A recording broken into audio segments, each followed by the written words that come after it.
दोस्तों, इजिप्ट का नाम लेते ही हमारे दिमाग के अंदर ना जाने क्या क्या आने लगता है, क्योंकि इजिप्ट है ही ऐसी जगह जो अपनी खोजों से हर किसी को हैरत में डाल देती है। वैसे ये जरूरी नहीं कि इजिप्ट में हुई हर खोज हैरत में डाले, क्योंकि कभी कभी कुछ खोजें हमें तो क्या वैज्ञानिकों तक को भयभीत कर डालती हैं। तो चलिए जानते हैं भयभीत करने वाली इन्हीं खोजों के बारे में हमारी इस वीडियो के जरिए। Number 10, book of the dead. दोस्तों, मिस्टीरियस आर्टिफैक्ट्स और मिस्टीरियस लिटरेचर के लिए इजिप्ट काफी ज्यादा प्रसिद्ध है, क्योंकि यहाँ से एक्सकेवेशन के दौरान आर्कियोलॉजिस्ट को कई ऐसे चौंकाने वाले लिटरेचर मिले हैं जो काफी ज्यादा डरावने हैं। ऐसा ही एक लिटरेचर जो इजिप्शियन कल्चर में काफी प्रसिद्ध और डरावना है, वो है book of the dead. Well, archaeologist के मुताबिक एंशिएंट इजिप्शियन कल्चर में इंसान के मरने के बाद उसके कॉफिन में कुछ सीक्रेट और सेक्रेट टेक्स्ट रख देते हैं, जो उन मरे हुए लोगों को उनके आफ्टर लाइफ को एंजॉय करने में मदद करते थे। ऐसा मानना है कि इन टेक्स्ट को मरने वाले इंसान के रिश्तेदार या परिजन खरीदकर उनके नाम को स्पेसिफिक मेंशन कर उनके कॉफिन्स में रखवाते थे। और आपको जानकर हैरानी होगी कि इन टेक्स्ट की कई कैटेगरीज होती थी, जो पैसे के ऊपर डिपेंड करती थी, यानी कि जो जितना ज्यादा पैसा खर्च करेगा उसको उतने अच्छे सेक्रेट टेक्स्ट मिलेंगे जो आफ्टर लाइफ जीने में उनकी मदद करेंगे। Number 9, organ jars. Ancient Egypt में ऐसी मान्यताएं रही हैं जिनको आज अगर हम सुनते हैं तो हमारे रोंगटे खड़े हो जाते हैं, क्योंकि भारत में ना तो हमने ऐसी प्रथाओं के बारे में देखा है और ना ही सुना है। ऐसी ही डरावनी प्रथाओं में से एक प्रथा थी इंसान के मरने के बाद उसके ऑर्गन्स को प्रिजर्व करने की। जी हाँ दोस्तों, एंशिएंट इजिप्ट में इंसान के मरने के बाद जब उसे ममीफाइड किया जाता था तो उसके ऑर्गन्स को निकालकर छोटे छोटे मिट्टी के पॉट्स में रख दिया जाता था, जिससे वो लंबे वक्त तक प्रिजर्व रह सके। इन पॉट्स को ममीफाइड इंसान के कॉफिन में उसके साथ ही दफना दिया जाता था, जिसके पीछे उनका मानना था कि आफ्टर लाइफ में जब ये इंसान दोबारा जन्म लेगा तो ये ऑर्गन्स उसको लगा दिए जाएंगे। एंशिएंट इजिप्ट के लोगों का मानना था कि इन ऑर्गन्स का प्रोटेक्शन 4 सन्स ऑफ आर्स कहे जाने वाले उनके भगवान करते हैं। और आश्चर्य की बात तो यह है कि इन गॉड्स के अलग अलग काम तक बटे हुए थे। जहां ह्यूमन हेडेड गॉड लिवर को प्रोटेक्ट करते थे, तो वहीं जैकल हेडेड गॉड स्टमक को, बबून हेडेड गॉड लंग्स को प्रोटेक्ट करते थे, तो दूसरी तरफ फाल्कन हेडेड गॉड इंटेस्टाइन्स को। जरा सोचकर देखिए कि एक इंसान का मरना एंशिएंट इजिप्ट सिर्फ एक इवेंट नहीं था, बल्कि एक पूरा प्रोसेस था जिसे हर किसी को निभाना पड़ता था। Number 8, pharaohs found the sphinx. दोस्तों, एंशिएंट जमाने में लोग किसी भी बात को याद रखने के लिए आम तौर पर उन्हें पत्थरों पर उकेर देते थे, जिससे वो बात उनके साथ साथ उनकी आने वाली पीढ़ी को भी याद बनी रहे। लेकिन आपको यह जानकर आश्चर्य होगा कि एंशिएंट इजिप्ट लोग बिलीव करते थे कि इन पत्थरों पर लिखी बातें इंसानों के साथ साथ भगवान भी पढ़ते हैं, इसलिए वो इन टेक्स्ट को काफी ज्यादा सेक्रेट मानते थे। उनकी इस मान्यता को साबित करते हुए एक ऐसा ही सेक्रेट टेक्स्ट मिला इजिप्ट के प्रसिद्ध स्फिंक्स के पंजों के बीच। इस टेक्स्ट को स्फिंक्स स्टील या ड्रीम स्टील भी कहा गया। इस टेक्स्ट में यह लिखा हुआ था कि किस तरह से इजिप्शियन गॉड ने फेरोहा थटमोस से कहा था कि अगर वो स्फिंक्स के पैरों में जमी धूल को साफ कर देता है और उसको उनके मन मुताबिक शेप दे देता है, तो वो उसे इजिप्ट का रूलर बनाने में उसकी मदद करेंगे। अब आप ही बताइए, अगर ये बात सही होगी तो क्या सच में एंशिएंट इजिप्ट में उनके गॉड्स इंसानों से बातें करते थे, या ये सिर्फ किसी के दिमाग की कल्पना मात्र है। Number 7, bent pyramids. दुनिया के 7 अजूबों में शुमार गीजा के पिरामिड्स के बारे में तो हम सभी जानते ही हैं कि किस प्रकार से इन पिरामिड्स की बनावट और उनके साइंस से हर कोई कितना प्रभावित है। लेकिन आपको यह जानकर हैरानी होगी कि इजिप्ट के प्रसिद्ध गीजा के पिरामिड से कई 100 सालों पहले भी एक पिरामिड बनने की कोशिश की गई थी। भले ही ये कोशिश फेल हो गई थी, लेकिन इस असफल कोशिश ने ही गीजा के पिरामिड्स की नींव रखी। आपको यह पिरामिड भले ही उतना ज्यादा खूबसूरत ना लगे, लेकिन आपको यह जानकर शौक लग सकता है कि इजिप्ट की राजधानी कायरो से लगभग 25 मील की दूरी पर स्थित यह पिरामिड दुनिया का एकमात्र बेंट पिरामिड है, जिसका ऊपरी सिरा लगभग 43 डिग्री तक बेंट है, जबकि जिस सरफेस पर यह पिरामिड बना हुआ है वो करीब 53 डिग्री तक बेंट है। मगर इतना सब कुछ होने के बावजूद भी लगभग 4600 साल पहले बना यह पिरामिड आज भी जस का तस जमीन पर खड़ा हुआ है। बेहतरीन आर्किटेक्चर की निशानी वाले इस पिरामिड के अंदर अब लोग जा सकते हैं, जहां पर उन्हें 260 फुट लंबी टनल को पार करने के बाद 2 एंशिएंट चेंबर्स के दीदार होते हैं, जो कि अपने आप में एक अलग ही एडवेंचर है। Number 6, Egyptian God scan.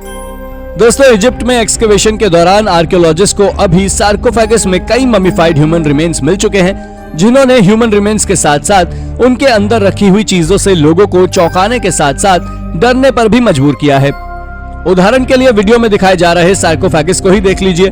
Human remains के लिए यूज किए जाने वाले इन सार्कोफेगस की जब सीटी स्कैन की गई तो उसमें से एक में एक्सपर्ट्स को एक छोटे बच्चे की ममीफाइड रिमेन मिली, जिसे देखकर लग रहा था कि उसे बलि के रूप में गॉड को ऑफर किया गया है।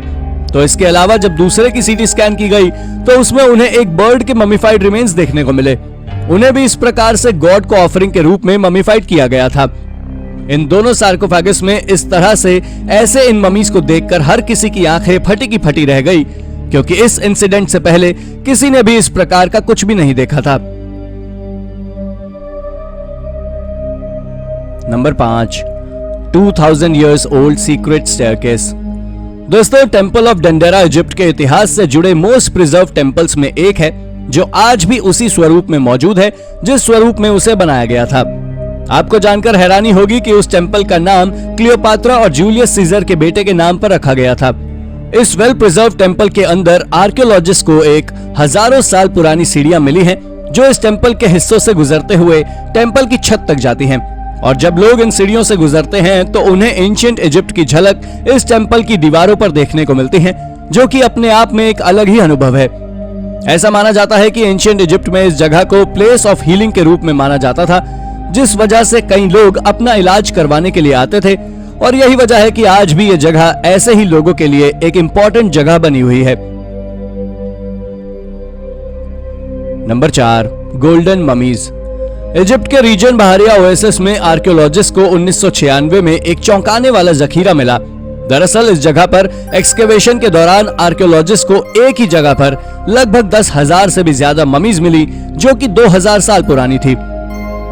आपको यह जानकर हैरानी होगी कि जब एक्सपर्ट से इन ममीज के बारे में पूछा गया तो उन्होंने बताया कि ये ममीज आज इतने सालों बाद भी जस की तस बनी हुई हैं, कि मानो उन्हें कल ही ममीफाइड किया गया हो।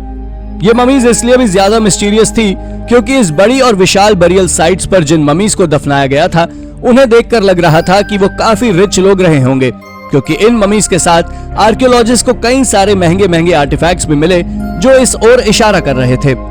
इन आर्टिफैक्ट्स में ज्वेलरी, फूड ट्रेज और भी कई अन्य बहुमूल्य आर्टिफैक्ट्स दफन थे।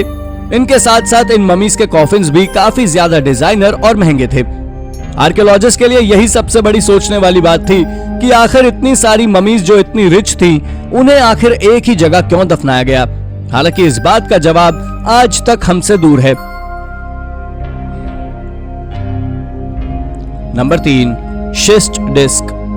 दोस्तों, 1936 में एक ब्रिटिश आर्कियोलॉजिस्ट ने इजिप्ट में प्रिंस साबू के टूम से कुछ ऐसा डिस्कवर किया जिसने सभी को सोचने पर मजबूर कर दिया, क्योंकि उन्हें इस टूम से एक डिस्क नुमा स्लेट मिली जो कि शिस्ट स्टोन से बनी हुई थी। यह डिस्क देखने में एक मॉडर्न इंजीनियरिंग का नमूना लग रही थी, जिसे आज हम एक स्प्रोक व्हील या वाटर पंप को ऑपरेट करने वाले हैंडल की तरह यूज करते हैं। हालांकि इस रिसर्च में जुटे लोग आज भी इस बात को जस्टिफाई करने में असफल रहे हैं कि आखिर इस टाइप के इंस्ट्रूमेंट का उपयोग एंशिएंट इजिप्ट में किस लिए किया जाता था और क्यों ये इस तरह से इस टूम में रखी गई थी। इसलिए यह डिस्क आज भी अपने आप में एक मिस्ट्री बनी हुई है। Number 2, curse of the king Tut. ये तो हम सभी जानते हैं कि इजिप्शियन फेरोहा तुतनखामुन इजिप्ट के सबसे ताकतवर और प्रसिद्ध फेरोहा में गिने जाते हैं। लेकिन क्या आप सम्राट तुतनखामुन से जुड़ी एक ऐसी बात जानते हैं जो सभी के लिए डराने वाली है। दरअसल कहते हैं कि तुतनखामुन जब मरे तो उन्होंने कहा था कि मरने के बाद उन्हें कोई भी डिस्टर्ब ना करे, और इस बात को हर कोई माने।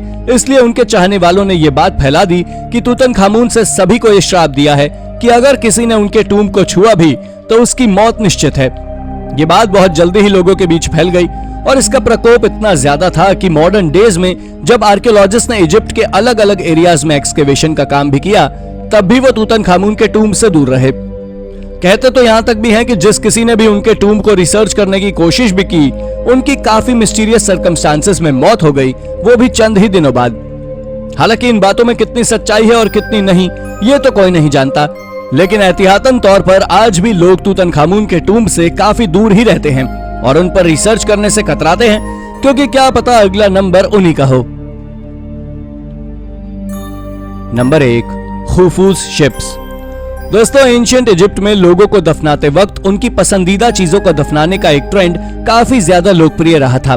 इसलिए इजिप्ट के इलाकों में पुराने टूम्स को जब एक्सकेवेट किया जाता है तो आर्कियोलॉजिस्ट को अलग अलग प्रकार के आर्टिफैक्ट्स वहां पर दफन मिलते हैं। लेकिन 2016 में ऐसे ही एक एक्सकेवेशन के दौरान एक चेक आर्कियोलॉजिस्ट को एक टूम में कुछ ऐसा मिला जिसे देखकर हर किसी की आंखें फटी की फटी रह गई।